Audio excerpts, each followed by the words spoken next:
Hey, what's going on, everybody? Happy Monday. Welcome to another edition of Mean Streets powered by FTN right here on Game Plus Network. Chris Meaney here with you. Lots to get to here today. We are going to break down Game 5 of the NBA Finals between the Golden State Warriors and the Boston Celtics. That series knotted up at 2 games apiece. We have some NBA props and, of course, a pick or two from that game. We'll have a little bit of a preview of the Stanley Cup Finals between the Colorado Avalanche and the Tampa Bay Lightning. They got it done again. 4 straight W's, and the Lightning are back in the Stanley Cup Finals. The first team to go back to the finals 3 straight years since the Edmonton Oilers, 83-85. We also seen the Islanders do it. The Flyers have done it. The Habs have done it several times, but those are the last few teams to do it. It is rare. It is special. I don't know if the Lightning can get it done again. We'll dive into some early Conn Smythe odds. Mean Streets won't be available on Game Plus this week on Wednesday, Thursday, and Friday, but we will have Dangle Batselli tomorrow, myself, and the Eric Young. We're going to break down that entire series. We'll take a look at some series props. We'll also take a look at Game 1. The series overall, Colorado is favored to win the series at -180. You would think the 2-time defending Stanley Cup champion, Tampa Bay Lightning, would be maybe close to being favored. Just a little close, right? I mean, they've won back-to-back cups. Everybody continues to just kind of, they're not going to do it again. No way. They were down 2-0 in Game 3 on home ice. When they were down 2-0, everybody was writing them off, and then they reeled off 4 straight wins, and it looks like Braden Point is close to returning. We could see Nazem Kadri in the Stanley Cup Finals as well as he recovers from thumb surgery, but how effective is Kadri going to be coming off that thumb surgery? It's only like a couple weeks by the time he suffered that injury, and by the time the puck will drop on Game 1 of the Stanley Cup Finals on Wednesday. So we'll dive into that in just a little bit towards the end of the show. But as I said, no show Wednesday, Thursday, and Friday, but Dangle Batselli will be live on Tuesday. Tomorrow, Game Plus Network at 5 Eastern. We'll break down Game 1, and then we'll be with you on Thursday. We'll recap Game 1 from Wednesday and take a look at Game 2. Which will be getting underway. I do believe it's Saturday. There's a bit of a break. I think it's Wednesday, Saturday, and then back into Monday, Wednesday, and then Friday, I do believe. We won't get ahead of ourselves just a little bit, but the Avs are favored, so we will have a lot of hockey content. And of course, with no Mean Streets on Wednesday, Thursday, and Friday, I will definitely have prop videos up on our YouTube page. If you're hanging out on Game Plus Network, a friendly reminder that this show is live at 12 Eastern over at FTN Network, our YouTube page. Also, other great shows available for there, and a couple new ones that I'm really, really excited about sharing with you guys very soon. We're going to have an MLB show. We're going to have a Prize Picks show, and football is right around the corner. So we got some exciting stuff happening over at FTN Network YouTube page. So head on over there. If you're watching live here with me, smash the like button. Any comments, any questions, you can leave them there, especially if you have any golf questions, because we have the GOAT on the show today. Pat Mayo is joining me. Of course, you are very familiar with Pat Mayo. If you follow my work, you know all about Pat Mayo. If you check me out on Game Plus Network, you also are aware of the Pat Mayo Experience, which is on after Mean Streets at 3 Eastern, Game Plus Network, part of Anthem Sports and Entertainment, Mayo Media Network. Pat Mayo is going to drop in. We're going to preview the 2022 US Open. We'll talk some picks, some DraftKings picks, get some thoughts on the RBC Open. Congratulations, the Canadian Open. Rory McIlroy, back-to-back wins. There was no Canadian Open in 2021 or 2020 because of COVID, but Rory's got 2 straight W's. His 21st PGA Tour victory, and he made it known. He was well aware of how many wins Greg Norman had on the PGA Tour, which was 20. And of course, he is the head of the LIV Golf, which we saw over the weekend, a 54-hole event. Charles Schwartzel took it down, the 2011 Masters champion. What a big prize. I mean, $4.75 million. He won $4 million, which is the richest golf tournament of all time. We got to get Pat's thoughts on the LIV tournament. I'm excited. I don't know, actually, where he's at. Is it good for golf? Is it bad for golf? How long will it last? Like, how many more players from the PGA Tour are going to head on over? But I'll tell you what, if you watch yesterday, first of all, St. George's Golf Course was spectacular, in great shape. Looked absolutely awesome. And the final day was great as well. I mean, we had a little bit of Tony Finau in there, Justin Thomas, Justin Rose had a really good Sunday, and Rory had a phenomenal Sunday, and he got it done yesterday. So, I mean, it was super exciting, right? It was a big week for golf. Shout out Brooke Henderson. Canadian took down the LPGA tournament, her 11th victory on the LPGA Tour, so she got it done as well. But look, it's an exciting week for golf, but again, I got some stuff here for Schwartzel, because it's like, you have to write it down, because it's just, you just never seen stuff like this before. So the richest golf tournament in history, I mentioned. He had the one-shot victory in London. He took down $4 million, but then he also took down another $750K. It's part of his share for the purse earned by his four-man Stinger team for topping the team rankings over the weekend. I'm not gonna lie, I didn't really see anything of the tournament. I did a lot of research and just reading some of the things, shotgun starts, colorful leaderboard. I think one of the chairmen said over the weekend, if anybody, has a minus 18 in one round, he would dish out 54 million. I mean, here you go. Money, all over the place. The latest to go over there, Patrick Reed on Saturday. Bryson didn't make his debut, but he is over there. And still probably a few more names will filter on over there in the LIV golf world. But we'll get Pat's thoughts on that, but mostly going to talk about the 2022 US Open happening this weekend. Gets underway on Thursday in Massachusetts. So we'll dive into that in a little bit with Pat Mayo. As I mentioned, we'll get into some NBA. We'll get into some NHL. And I have some MLB props for you as well. It's the Bluebirds up against the Baltimore Orioles today. We're going to pick on Kyle Bradish just a little bit, young rookie pitcher. He's got some upside, but he's given up a home run in every one of his starts. And speaking of a rookie, we're going to talk a little bit about Zach Thompson as well, former first-round pick of the St. Louis Cardinals, making his MLB debut as a starter. He did pitch out of the pen earlier in the month. He had a decent showing against the Cubs. I think he tossed 74 pitches. He's making his debut tonight, his first start today against the Pittsburgh Pirates. And what is pretty much a dream matchup for the kid, right? Going up against a Pirates team who, they're just not very good at the game of baseball these days. And they strike out a lot against southpaws and lefties, which Thompson is. So we'll talk about that. And I got a couple other Prize Picks plays for you as well. And we're going to continue our NFL team previews. Today, we're going to wrap up the NFC West, the Seattle Seahawks. We saved them for last because they have the lowest win total of the 2022 NFL season at 5.5. Life without Russell Wilson begins. Also, Bobby Wagner. These guys were drafted together in the draft. This is the first year in over 10 years. No Russ under center, no Wagner kind of calling the shots, leading the defense as he moved over to the division rival, Los Angeles Rams, Super Bowl defending Super Bowl champs. Just got better, really. They lost some pieces, but they got better, right? And we talked about them last week. The day before, Aaron Donald signed a big contract, and then Cooper Kupp re-upped on Friday as well. So I don't want to say the band is fully back together, but the key pieces are back together for the Los Angeles Rams. But we'll dive into the Seahawks. Do you really want a piece of anything to do with their offense? They're going to be a bottom 5 team offensively. They're not going to win a whole lot of games. The quarterback play between Drew Lock or Geno Smith, not going to be great. It's not great news for DK Metcalf, who's on the final year of his deal and is not really in camp, right? Because he's kind of holding out right now. And speaking of holdouts, Terry McLaurin, I read this morning, also not going to attend camp as well. Clearly that's bad news for the Washington Commanders. He wants a new contract. There's just been a lot of bad quarterback play in Washington since he's been a part of the team. Carson Wentz is Washington's 12th quarterback since 2017 when they had Kirk Cousins. 12 quarterbacks in 4.5 years? Are you kidding me? It's wild. So I think it's bad news for Carson Wentz. You want Wentz to be able to build a rapport with his number one weapon in Terry McLaurin. This is time apart from each other. This is it for Carson Wentz. This is his last go.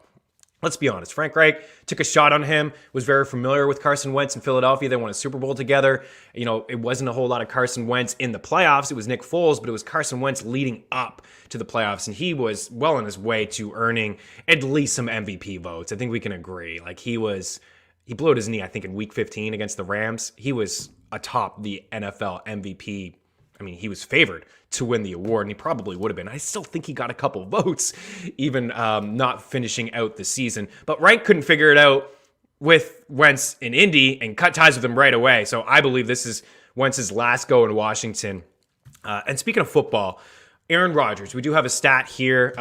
We got a couple Twitter accounts as well. FTN Network, FTN Daily, FTN Bets, FTN Fantasy. We're always tweeting out stats of the day. So there's a little, just a small one, right? Aaron Rodgers in 7 games without Devontae Adams since 2019. Those are pretty good numbers, right? 24 fantasy points, 293 passing yards, 2.7 passing touchdowns per game. Not bad, right? It's not a huge sample size.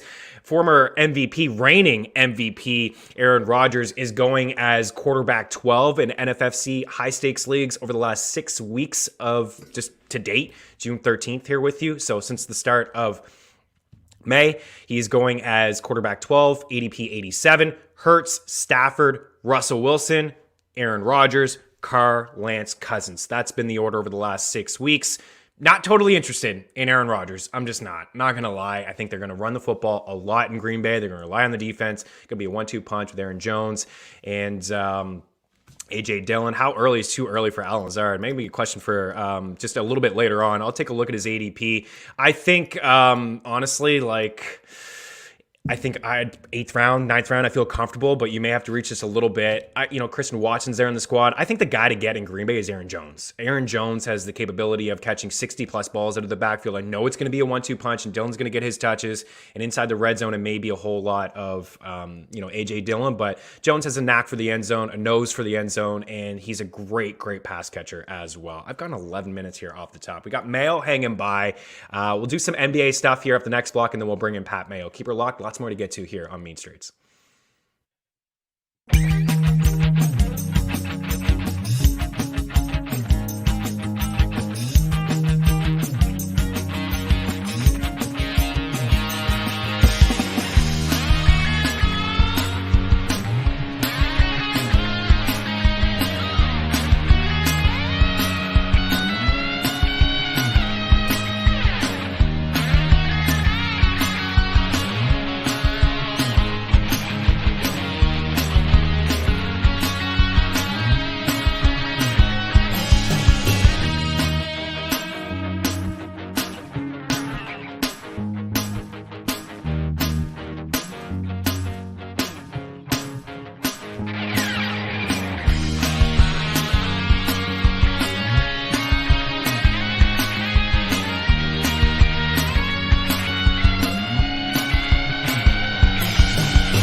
Welcome back. You've been Mean Streets here live on Game Plus Network. I get a little excited there. I know Mayo is hanging by. We'll do the NBA props here, and then we'll dive into Mayo here in this next block and get to why you're here, right? A little bit of golf action here. Isn't Alan Lazard holding out Anthony Balster in the house, Adam Rankamp as well? I mean, I want no piece of Alan Lazard. I just looked. He's going as wide receiver 50. 124 is the ADP. I think I took him in a best ball draft towards the end, middle parts of the best ball draft. I said round 8. I mean, even that is a little early here to 12-man setting, but I'm not interested. Really, I think he can rack up a couple touchdowns, but I'm just totally not really interested. Wide receiver 50 is an okay price, though. You get him as your wide receiver 4 or 5, I think you're in okay spot. NBA stuff here before we bring in Mayo. It is Game 5 tonight. NBA Finals shifts to Golden State. The Warriors even the series up at 2 games apiece in the last game, and we finally saw an exciting game. It really came down to the wire. There was, within a bucket, really, which is something that we just haven't seen a whole lot in the NBA playoffs and here in the NBA Finals. So the Warriors checking in as 3.5-point favorites, minus 160 there. The Celtics at plus 140. The series has kind of gone how I thought it would go. Just back and forth, trading punches. I do expect the Warriors to win today on home court. I like them. I like the 3.5. I know the money line is a little bit juiced at minus 160, but I do believe that they win this game. And then if it plays out that way, I will be on the Celtics to win Game 6 and push 7. Had Warriors in 7. I feel like this is a trend that I'm going to continue to attack here. It's been really bounce back performances from both squads all year. So I guess if you are following trends, you would be on the Boston Celtics today because it's been win, loss, and the Warriors are perfect after a loss as well. But they won Game 4. It's been a whole lot of Steph Curry. I'm shying away from Steph Curry today. I don't mind his point prop at 30.5. We've been riding the 4.5 threes. It's now at 5.5. I have no problem if you want to ride Steph Curry. I mean, 41 points, 31, 29, and 34 points. He had the 29 points in the blowout win. He only played 32 minutes in game 2, but he has jacked at least 11 shots from beyond the arc in all 4 games. He's had at least 5 threes in every game, but he's had at least 6 in 3 of the 4, 7 for 14 and 6 for 11 his last 2 games from beyond the arc. But I'm going with Klay Thompson. You see there over 3.5 threes at plus money. We talked about Klay Thompson after game 2. It was only a matter of time before this guy found his stroke. He's too good of a shooter to just be hitting bricks all the time, right? And what did Steph say? Just continue to shoot, Klay. You're going to find it eventually. And he has found it. 7 for 14 from the floor in the last game, 4 for 10 from beyond the arc, 18 points. In game 3, 7 for 17, 5 for 13 from beyond the arc, 25 points. So that's 23 shots from beyond the arc in the last 2 games from Klay, 31 in his last 4, and at least 7 in 4 straight games. So we're asking for 4 threes here from Klay. So I'm going with Klay, and I'm going with a couple other Warriors here because I feel like the Celtics game plan has to be to slow down Steph Curry. Try, by all means, try to slow down Steph Curry, but get some doubles on him. You can't let Steph beat you. He's going to be dishing the rock, and I think he's going to be dishing to other guys. Of course, you don't see a lot of Klay and Poole together, but you do at times. But for Jordan Poole, over 12.5 points, he's cleared this number in 2 of his last 3 games and 6 of his last 8. Actually, don't mind taking the latter. I think he can get to 15, 17 points here today. Andrew Wiggins, over 1.5 threes. He hasn't shot the ball all that well here in the finals, but he doesn't care, man. He continues to jack up shots, at least 2 threes in 3 of the 4 games here in the finals, and at least 7 shots from beyond the arc in 3 of the 4. So his shot is not really falling, but ultimately I do believe he'll probably jack up 5 or 6 threes here today. And I do think we'll see some guys wide open, a Wiggins and a Poole and a Klay with the attention on Mr. Chef Curry. And then Jaylen Brown over 2.5 threes. He's averaging 2.8 threes per game in this series on 7.8 attempts. He's only cleared it in 2 of the last 3 and 2 of the 4 games here, but he shot 36% from deep this season. And if he's going to get 8 or 9 attempts from beyond the arc here today, I do like him to hit 3. So that one's a little juiced up as well. He's taken Jaylen Brown and Jason Tatum over 6+ rebounds tonight on FanDuel for plus 120. Has hit in every game of this series. I like that call, Adam. I also wanted I had another one in here. Adam is Marcus Smart. Over 3.5 boards is a little juiced up. You can get over at Prize Picks at 4. And Steph is also at 5 threes over at Prize Picks. So, if you're going the flex play, Hedge Life, 4 for 5, 3 for 4. One of those you get the push. You still get, earn a bit of a profit. So I still am personally going to bet Steph myself over 5.5 threes. I just feel like I wanted to give my best here today, and I do think there'll be a lot of attention on Curry. This could be his worst game of the finals, and it's not really saying much. Even if he has 28 points, this is his worst game of the finals. But I do like Marcus Smart as well. You talked about a couple Celtic rebounders in there. I think Marcus Smart is in play as well. That's it for the NBA talk. We have a whole lot more over at FTNBets.com. Joe Gallant has an NBA article for you for free to check out over at FTNBets.com as well with his 3 favorite props in tonight's action. Of course, we have the bet tracker over at FTNBets.com. Lots of goodness over at FTN. And now we're going to break and bring in Mr. Mayo. We're going to talk a lot of golf here in the next segment. Keep her locked.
Watching Mean Streets live on Game Plus Network. Chris Meaney as we bring in Pat Mayo of Mayo Media Network. You can catch Pat Mayo Experience on Game Plus Network directly after Mean Streets. So hang out here with Pat and myself, and you can watch a little bit more Mayo on Game Plus Network happening at 3 Eastern. Pat, what's up, man? I like that you know the time of my show, but I have no idea when it's on. That's nice. Thank you. No problem. I'm not going to lie. I had to check the guide. I know you're on there all the time. You're like sporadic times, but I checked the guide this morning. I'm like, oh, Pat, right after Mean Streets. Perfect. All right, dude, what a week in golf, right? I mean, I don't want to really lead with LIV, but my goodness, like it's so topical right now. Ask me anything. I'm here to answer your question, sir. I love it. So we'll get to LIV in a little bit, but my goodness, right? What a crazy week. Had to LIV, and then Schwartzer winning like almost $5 million, and then Rory goes back to back in the Canadian Open after it wasn't around for the past couple of years. Let's kind of start there. What did you think of Rory? What did you think of the Sunday? It was a pretty nice finish, and I know we're not here to talk about how great courses look, but man, I thought St. George's looked pretty sweet. Yeah, it looked awesome on TV. It played great as well. And as someone who had a gigantic Rory McIlroy wager, it was nice to be there on Sunday and have the guy who I bet on actually win. That's been happening so rarely so far in 2022. It's been a bad year. So if Rory can complete it this week, so I had the Rory outright for the Canadian Open, then I parlayed Rory to win last week with Rory to win this week, and that turns a bad season into a very good season right away. So although where he is at now on the betting board as the prohibitive favorite, I don't like that. I like him. He was the third favorite at the Canadian Open last week, but now he's the favorite at the US Open. They've taken away all the value. He has worse odds this week than he was last week, and everyone good is playing this week. I know. I found that strange. Even looking yesterday before the round got underway, the fourth round yesterday, he was, I think I saw some spots like 14, 16. Now I'm seeing, 10-1, as you mentioned. He is the favorite. Producer Tyler in the house. If you want to chuck it up, these are, some DraftKings odds there. Of course, you got the prop shop over at ftmbets.com, parlay calculator. We originally had some odds in here earlier from our guy, George Mayo, and they were just kind of all over the place. Not going to lie. I saw our guy, Willie Z at 22-1. I'm seeing him in the prop shop. The shortest odds at 25. You can still get him at 30-1. Scheffler was favored in some spots yesterday. You got Rahm in there. Cameron Smith, 18-1. Spieth. Any names here up at the top jump out? Of course, we're not going to jump in on Rory right now, but is there anyone? You and I chatted a couple weeks ago. Talk to me about Willie Z. You mentioned it hasn't been great. There's some heartache with this guy, and I just keep going back to him, man. 30-1 for him to win, I think, is a very fair number. The issue becomes once you just start seeing who else is 30-1 or who else is just beyond 30-1. Like Morikawa is 30-1 and Will Zalatoris is 30-1. Now, Colin Morikawa has won 2 majors over the past 2.5 years. Will Zalatoris doesn't have a win. So that becomes a question you need to ask yourself. I haven't committed to either one of those two guys, but a Zalatoris top 5 bet is it's like Xander. Xander's never finished worse than 7th in the US Open. I saw on Bet365 he got his odds juiced up to plus 450 to come inside the top 7. That's a more palatable bet for me than him winning it 16-1, whatever it might be. I don't want to go down there. But at the top, I do have a pick, and I'm waiting for a better number because I think it is coming sometime soon. And you kind of hit on it. Last week, Scheffler was 8-1 to win the Canadian Open. He's already down to 14-1. He's 15-1 at some spots. I think that number is going up in our favor at some point. I'm going to bet Scottie Scheffler to win the US Open. I think by the end of the week, whether it's through a boost or just natural drift, that we're going to see an 18, maybe even a 20, because he's old news at this point. He's won 4 times this year. Don't worry about him. Rory, Justin Thomas, they're the guys that you need to be on. Jon Rahm is just playing so well right now under the radar. Everyone's like, oh, everyone hates Jon Rahm. It's like, no, once we look at the betting slips this week, people are betting on the reigning US Open champion. Scheffler is the one that's flying down the list. So I like Scheffler at the top.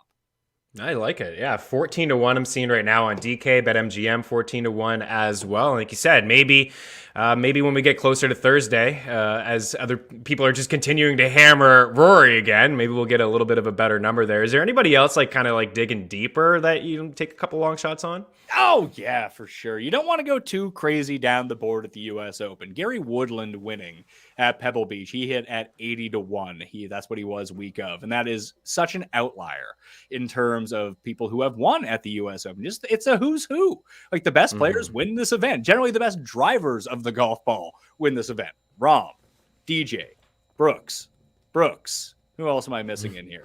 Someone else is in that. Finau's got a big bomb, but he can't putt, man. I always feel for him. Who are you, Feinberg? You want to bet Tony Finau at 30-1 at a major? I definitely don't, but I know that he can hit it off the tee. That I know. I grabbed Lowry 40-1 this morning with 8 placings to go along with it. I think that Lowry sets up perfectly for the U.S. Open. I know he's an Open champion, but I do really think that the USGA setup that we see at this major really fits his skill set really well. He's long, he's accurate, he is an immaculate scrambler, kind of like Tony Finau. He can't really putt. But these are very small greens, so you're not going to get a lot of 3 putts from anyone this week. It's just getting it on the green. That's really the key point. You can 2-putt once you're on the green. That's fine. Lowry's having the best season of any player right now who hasn't won yet. He is a major champion. He won at Bridgestone, so he's won a WGC. He's won a race to Dubai. He's won all of the big things that you can win worldwide in terms of top-tier talent tournaments.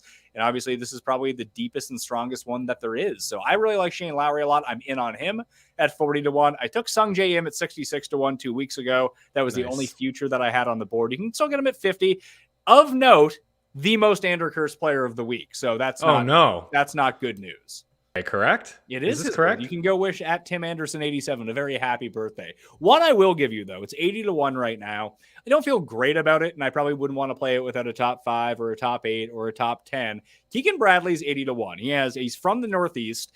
He has played very well at Northeast courses, and he is playing some fantastic golf at the moment. He is. Because you really want, I'm really going to keep hitting back on, you need guys that can drive the ball. You don't need to be the longest player, but you need to have above average distance and you need to be somewhat accurate. You can't be weirdly deficient in one of those 2 areas. That's kind of why I'm writing off Cam Smith and Justin Thomas here. Not that they can't win, but their degree of difficulty for what they normally do is so much higher because they can both bomb the ball, but they have no idea where it's going. That's an issue with someone like Sung Jae and then someone like Keegan. Like Keegan's long and he's accurate. Daniel Berger you can find him at 60-1 at some places. He's like 35-1 at some books. He's 60-1 at some books. The 60 is the good number you want to take, but he's so accurate. 2 top 10s at his past 4 U.S. Opens. His best approach week of the year at Memorial. Started to chip a little bit better. He's putting well finally, and you know that he's just not going to put himself in those horrible circumstances that you see a lot of the really big hitters have. And with the way that it looks like at the Country Club right now, with like 4.5-inch rough, and it's not like Winged Foot where you can kind of gouge it out, have it roll up onto the green. No, this is protected by water, thick rough, and bunkers. There's no rolling it up to the green. You need to come in with some height to drop it down on these tiny greens in order to get it to stick. And Berger just keeps it in the fairway. I mean, Morikawa is the play, but he's also... I know. And he's... I really like Morikawa. I really do like him overall as a player. But yeah, I mean, you mentioned his curse. The Tim Anderson thing is hilarious. It's not near that level here on Mean Streets, but our guy George, he puts players on thumbnails, and sometimes he puts players he doesn't like. Like he Chuck Brooks on this show thumbnail, and you mentioned Koepka a little bit. I'm seeing at 45-1 in some spots. You can get a boost that's not a right bad now number on Brooks to 66-1, and still no one wants it.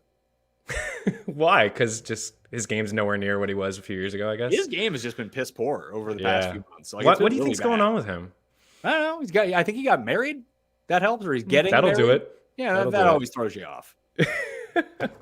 Some DraftKings plays. Anybody else, apart from some players that you threw at us? Maybe you got a cheap guy that you're willing to punt on? If you need to punt, Harry Hall is $6,400 on DraftKings. He just won on the Korn Ferry Tour. He was 5th the week before that. He's just one of these guys at the bottom of the field. And you usually see this. Like you saw it with Sung Jae at Shinnecock. You saw it with Will Zalatoris at Winged Foot. These guys who are just great ball strikers on the Korn Ferry Tour, they can have success at the US Open. Maybe not to win, but to come inside the top 15 or something like that. I think your best bet is probably Harry Hall at $6,400. And if you want to take Scheffler, or Matthew Fitzpatrick is going to be a very popular play this week. Xander Schauffele for DraftKings wise, very popular. Sung Jae. You can only fit so many of these guys on your team. If you do use Harry Hall, then you do have access to the very top of the board as well. So I think that he's a nice, final piece in if you want to risk it, because most people are not going to go the stars and scrubs type method at the US Open. They're going to start with Xander Schauffele and work their way down because you don't feel bad when you see the 6th player in your lineup. But You got to beat 200,000 people in order to win the $1 million. You got to go crazy somewhere. That's where I'm going crazy. Do you play any cash in golf, or is it just you play tournaments? Cash. Right. Does anybody play any cash in golf? Like I see the tournaments available, but yeah, they're available. They say that they have people in them. I'm not playing DraftKings to double my money. I'm playing to win $1 million or lose it all. That's what I'm up to. I love it. Yeah, I love the motto. All right, speaking of $1 million, and I gotta ask you about LIV, man. Are you kidding me? Like one shot victory here. George put this together of like the Stinger team. So one shot victory in London for Charles, a 2011 Masters winner, $4 million, then another $750K for his share of the purse earned by the 4-man Stinger team for topping the rankings. This is more money than he had in the last 4 years combined. I didn't see anything. I did some reading, of course, it's just shotgun starts and colorful leaderboards. And one of the guys on the head said, if anyone gets minus 18 in a tournament, he'll be dishing out $54 million. Like just bucks flying around left, right, and center. What do you think? Like, are you pro LIV? Are you against it? Like, what's your thoughts on this? I am pro LIV in the fact that I think it's going to push the PGA Tour to be better. So all of the things that I don't like about the PGA Tour, mainly related to the broadcast of the PGA Tour, now that you have some competition, quote unquote competition, it's not really competition. People aren't tuning out of the PGA Tour to watch the LIV Tour. That's not happening. Right. So, but maybe they get a bit of a groundswell, something kind of happens. And then the PGA is like, oh, maybe we should show guys actually shoot shots and not weird package stuff for 90-year-olds. Like that would be great. Give us gamblers a place where we can actually watch the players that we bet on. How nice would that be? But they're just nowhere near that at the moment. I don't begrudge the guys for going over. People are going to have their moral stance on it either way. Are you good with guys going secure in the bag, setting their great grandkids up for the rest of their lives? Or are you so morally opposed to where this money comes from that you're going to take your stance and you're going to say, screw this? I almost got you in trouble on a live TV. You did, but you're good. It's all good, man. I was expecting maybe one, but it's not the Pat Mayo experience where swearing constantly goes on and the editors have to go beep that out when it comes on Game Plus TV. But for me, it's just another golf league. Like I was betting on marble races at the beginning of COVID. Like if it's something I can bet on, I'm probably going to watch it and I'm probably going to bet on it. I watched the broadcast. I thought the broadcast was really good. The leaderboard That's what I hear. The live leaderboard they have on the screen is atrocious. And where it is a shotgun start and everyone's on the course at the same time, there's very little context to where people are on the course. They need to find a way to solve that. But it's week one of a brand new golf tour. I actually thought that the coverage was pretty good. I think I agree with a lot of the things that you said. I think it's good for the game, right? I mean, there's some players that are moving over there, and some people, like a couple of my buddies said, RIP, the PGA Tour. Like, I just don't think that's not true. You're still going to have like the marquee guys, like clearly Rory, right? I mean, Rory talked about 21st victory more than Greg Norman. Like he's definitely got like a chip on his shoulder. And then, Justin Thomas is still there and some other guys. Tiger obviously turning down like $900 million to go over there, things like that. Cause he's still chasing down, I think, some of those records that he feels like maybe he could eventually get to, but I think it's good for the game. Like ultimately, I think this is good for the game. It creates a little bit of a rivalry, and like you said, maybe the broadcast will be able to figure it out. Man, Nance seemed a little bitter. I watched a little bit of him. Like he had things to say on the broadcast on Sunday. Of course, but anytime you have the PGA partner and they're doing the broadcast live, they came in and gave the commissioner. It's like, here are the 3 worst things about LIV. Can you talk about them? Like that's what your partner is going to do for you. And that's a part of the the bond that CBS has with the PGA Tour. That's why they've been broadcast partners for so long. But what happens this week if Dustin wins, or Louis wins, or Bryson wins, or Reed wins, or the number one thing that could happen at the US Open is if somehow Phil Mickelson won, because then it would just be a gong show in the media. It would be great. Would be good. Yeah, DJ more money over there than what Tiger made on the tour in his whole career. It is crazy to wrap your head around with all of it. And the next tournament will be June 30th. So we'll keep an eye on that. I'm sure you'll be talking about it over at Mayo Media Network. Everybody that I said this earlier, Pat, I'm not even kidding, man. Like you've done so much for my career and I appreciate it. Everybody that follows me follows you. But why don't you take the time to tell everyone where they can check out your work this week? I know that you already have a ton of videos around the US Open DraftKings plays, tournament stuff, but take a second to tell people where they can check you out and what you got coming up this week. Well, I appreciate that. And I couldn't have helped you at all in your career if you were crappy. So I almost did it again. See, this is why you're more of a pro than me. This is why I back you and not so much me. Pat Mayo Experience is on after Mean Streets on Game Plus. So please stay tuned to that. Let's get those ratings up. If not, you can watch the complete uncensored versions up on the Mayo Media Network YouTube page. I just released a show about 20 minutes ago with myself, Feinberg, and Cust. That is up now. So you can find out who the bets are and who the plays are and who the most cursed are. It's not just Sung Jae. It's not just Morikawa. There are more. And guys, he said that cannot win this week. Those are usually good bets to go with. Pat Mayo Experience audio podcast, Spotify, Apple. I am, so far, we're up to like $900 in giveaways this week. If you tune into the show, you can figure out how to do that. You can sub to the newsletter. That's how you do it. Sub to the YouTube channel. That's how you do it. Rate and review the podcast and subscribe. That gets you all ballots in, but mainly just follow me on Twitter at @ThePME, and you'll be able to find all of the content up there right now. We're 3 shows deep. I got 2 more to go, including a live chat noon Eastern on Wednesday on Mayo Media Network. So if you have questions about the US Open, you can hit me up, or actually my guest, Tyler Tambolini, who wins like 100K every 3 weeks. I saw that. Wow. That's probably who you want to ask. Yeah, congrats to him. It's funny. I actually reached out to him late before that weekend to see if he wanted to jump on. He said he would, and he said he would do it in the future, but everything was just so busy. It was my bad. It was so late. And then he ended up winning all that. I was like, oh, wow, that's fantastic. Definitely want to have you on. Now, we have a link inside the description of this video bringing you over to the Mayo Media Network, so make sure you're subscribed to that. I see you got some football stuff on there as well. On the way out, I know you cover the Bills. Well, you don't cover the Bills. I mean, you follow them closely. This feels a little weird, right? Heading into the NFL season where the Bills are the Super Bowl favorites. I mean, that has never happened in our lifetime.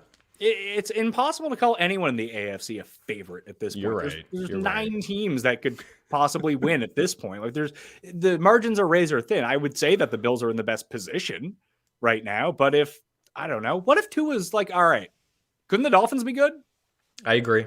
I think people are too hard on Tua. Like he's an accurate quarterback, and now he's surrounded around playmakers and a new offensive, mind that kind of hung out with Kyle Shanahan for years.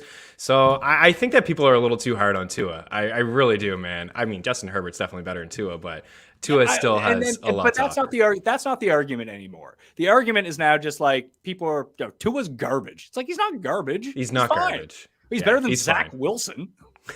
Yeah, absolutely. And I'm sure you remind Tim of that every day. I do. Like, is Tua markedly worse than Mac Jones? Like, Tua could have a much better year than Mac Jones. Who knows? Yeah. Like, they're close.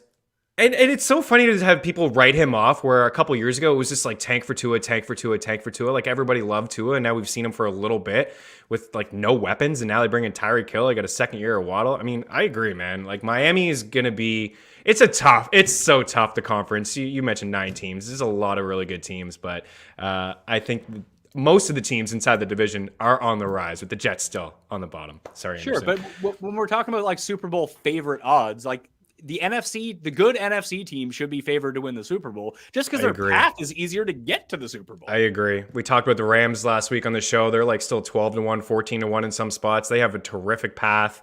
And then even the Bucs, like those 2 teams are a lock to make the playoffs, like a lock to make the playoffs, and one of them are going to get a bye, and the other ones are going to have home field until they get to the conference championship. So that's where my money would be on the NFC as well. Pat, appreciate it, man. At the PME, you got something else there? Yeah, what are the Packers? Let's see. Live on the Because I feel like just losing Adams sucks, obviously. But they're going to win their division. Their division 12-1, 12-1, going to win their division. Gonna host a game at Lambeau, right? Those are just things The division is absolutely awful, and they'll just run the rock all year and rely on their defense. They'll win another 12 or 13 games, right? I kind of crapped on Rodgers in the first block that I don't want him, but like he's gonna fall at quarterback 14 or 15. I mean, he's gonna be okay. They'll probably throw 2 touchdowns. Listen, it's no longer about fantasy potential with him. It's just, is he a real life good quarterback? Yeah, he's one of the 5 best quarterbacks on the planet that you would want in a game. He suffers from the same thing that Rory suffers from in golf, is that he's close so often, is that you remember him losing in big spots. He would be better off if the Packers missed the playoffs for 7 straight years instead of losing in the NFC Championship game, because people are like, oh, Rodgers blows it. He can't win. Yeah. It's like, oh, it'd be much preferable if he didn't make the playoffs. Like, what are we talking about? It's like Rory comes in second 4 times in a row. It's like, wow, Rory sucks. It's like, he was just in second. You know how hard it is to win a golf tournament? Yeah, really tough. Man, if he gets it done again, wow. Because I saw the picture that you posted earlier, like Rory in tournaments and Rory in majors. Go check out at PME. I thought that was hilarious. Dude, appreciate your time. We got to bounce. Again, Mayo Media Network, links inside the description of this video. Check out Pat. Fantastic stuff. And we're going to take a break, and we're going to talk a little bit about the Seattle Seahawks. Pat, you don't want to stick around for that. They got a 5.5 win total. Yikes. More to get to here on Mean Streets. Keep it locked.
Welcome back, and we're going to save the Seahawks because there's nothing really all that exciting about the Seattle Seahawks. We'll save them for the final block. We got NHL in the next block here as well. Shout out to Mayo, man. He's fantastic. I love chopping it up with Pat. Again, his show, Pat Mayo Experience, is right after Mean Streets here on Game Plus Network. I always say great lineup, right? 1-2 punch, not bad. All in football, fantasy footballers over there as well. So let's talk a little baseball here with you in this block. I got 3 props here. They're over at Prize Picks. You can find these as well over in our FTN Bet Tracker. You can find these over at ftnbets.com. Free prop shop, parlay calculator, get the best possible odds. Want to give a little bit of love to Prize Picks. Promo code FTN. They'll match your first deposit 100% up to $100. You can take all 3 of these. You can take 2 of the 3 in a flex play. Still earn a profit if 2 of the 3 hit. Let's start with Zach Thompson.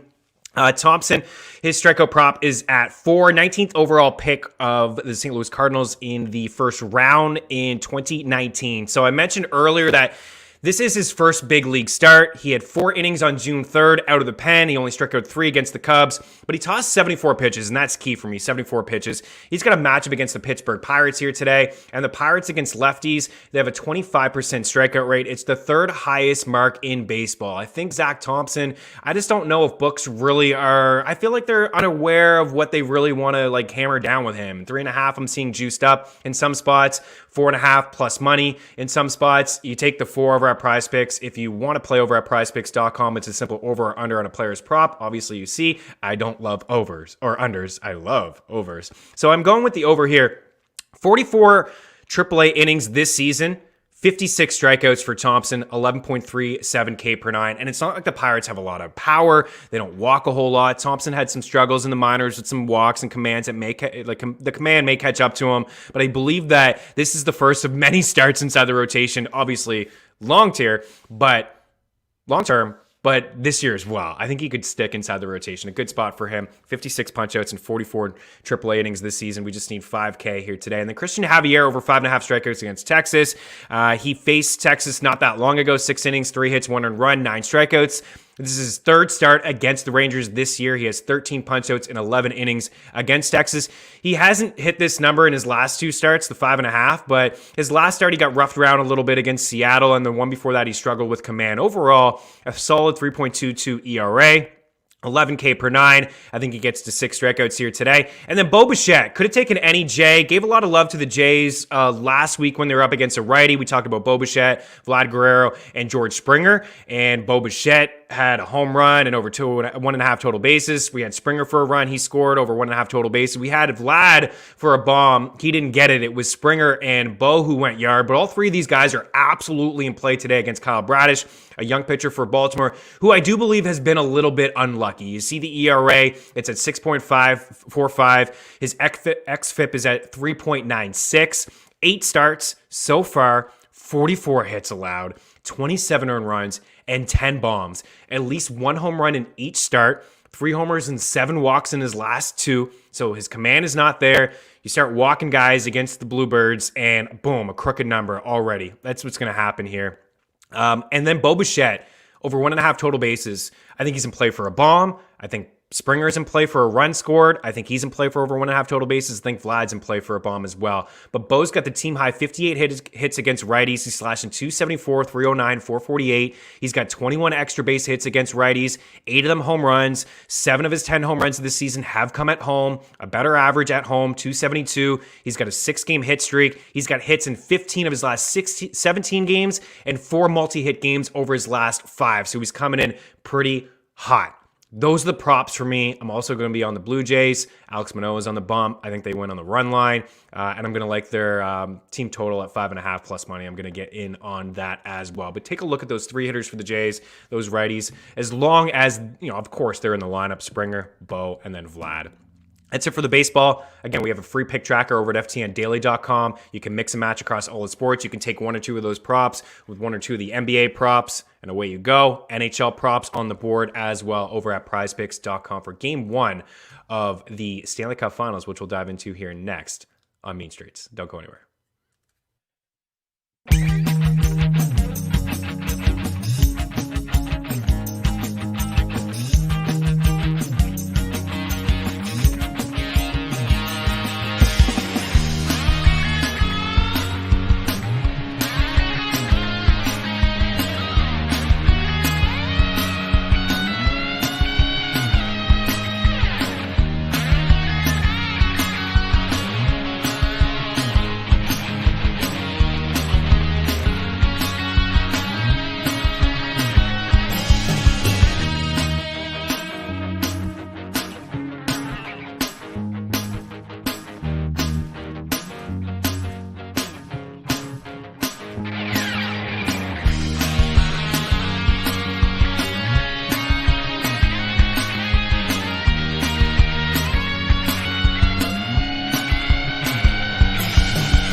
All right, so the Stanley Cup Finals get underway on Wednesday. This is just a quick little look. Tomorrow, Dangle Bletzelli, we will dive into absolutely everything. I've seen some series props, series points, series goals, this player versus that player, Conn Smythe Awards. We'll get into all of that. I just wanted to kind of bring your attention. Obviously, you guys are well aware. You see the bracket, Colorado and Tampa, the third straight year the Stanley Cup Finals. The third straight year Tampa's in the Stanley Cup Finals. The third straight year Corey Perry is in the Stanley Cup Finals, and he's 0 for 2, right? He was in Dallas, lost 2 years ago to the Bolts.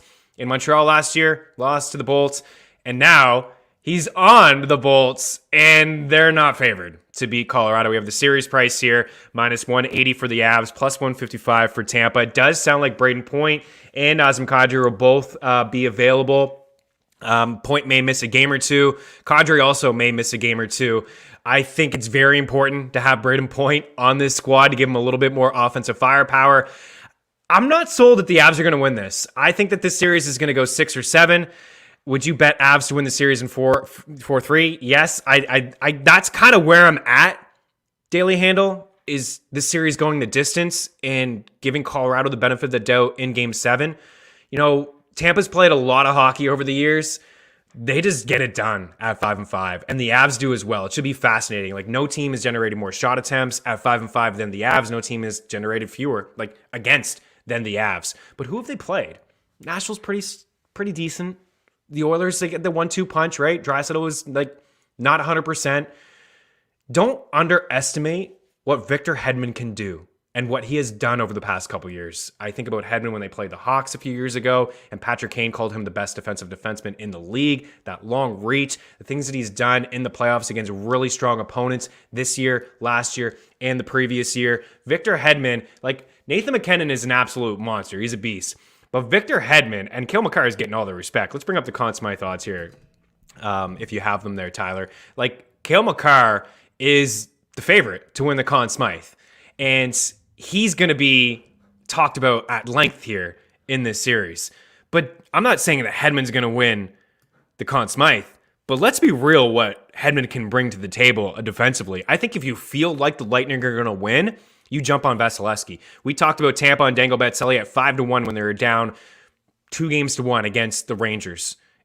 That was the time to jump in. Vasilevsky was like 9-1 to win the Vezina. If you feel like the Lightning are going to win the series, you jump on Vasilevsky, because that's one thing that the Avs as well. And again, we only got about 30 more seconds here to dive into this. I want to wrap up with Seahawks stuff, but the Avs' weakness is in goal. It really is in goal, and Tampa has the edge there. They have the edge.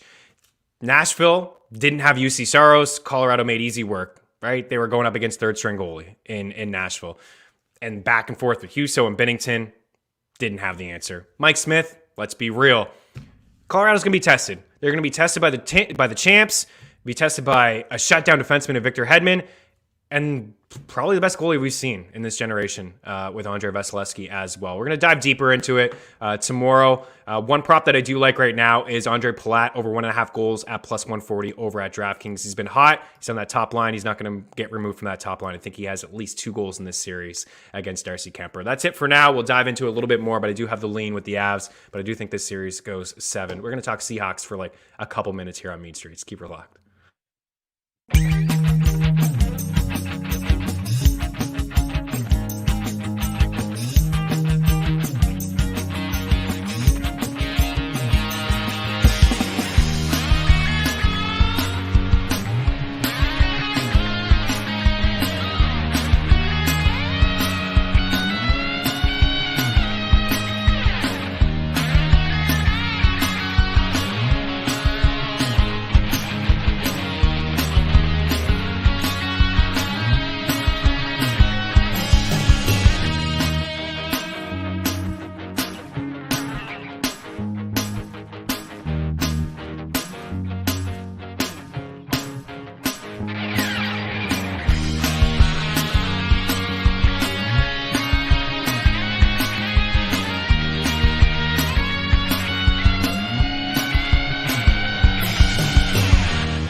This is going to be the weakest NFL preview of all time, but it's the weakest team, I believe, in the NFL. The Seattle Seahawks, as we wrap up the NFC West. We'll dive into them deeper with a beat reporter as we get closer to the season. But you see the win total of 5.5. I take the under there.